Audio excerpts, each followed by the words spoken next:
美市黃金咧突然之間大跌，究竟係咩原因呢？大家睇睇呢一幅圖，黑色嗰條線呢就係黃金價錢嗰幅圖，你見到黑色嗰條線係直落嘅，差唔多。下邊嗰條呢就係美元線，美元指數嘅線，紅色嗰條。咁你見到佢呢，佢一上又係上得好快。當美元一上得好快呢，個金價呢就一樣咁反應嘅跌得好快，因為美元同黃金係相反方向噶嘛。咁究竟咩原因呢？咁已經睇到呢幅圖咧，就係話俾你聽係對美元上升嘅反應比較大啦。咁點解美元會突然之間咁上升呢？第一個原因咧，其實咧早2日啫，美聯儲發佈會嗰陣時咧，基本上講係現任嘅美聯儲主席根本可以話喺佢卸任之前5月咧都唔會降息噶啦。咁本來預咗3月會降一次，或者佢臨卸任之前會降一次。而家都唔降啦，佢唔降，但係啲人都預咗，新一任上嚟嘅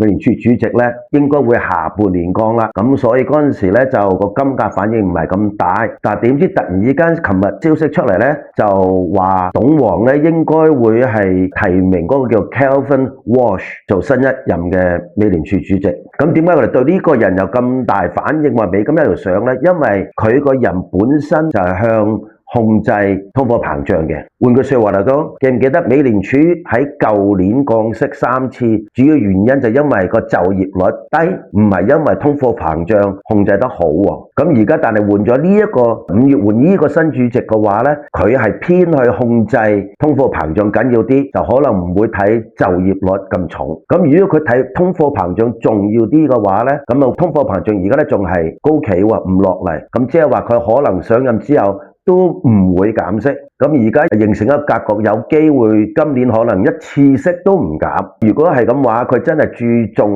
通貨膨脹嘅話咧，要控制通貨膨脹好，即係美元會比較值錢啲啦。咁美元指數咧就即刻個反應大啦，上升啦。咁一上升咗之後，黃金當然相反方向就一路跌落嚟啦。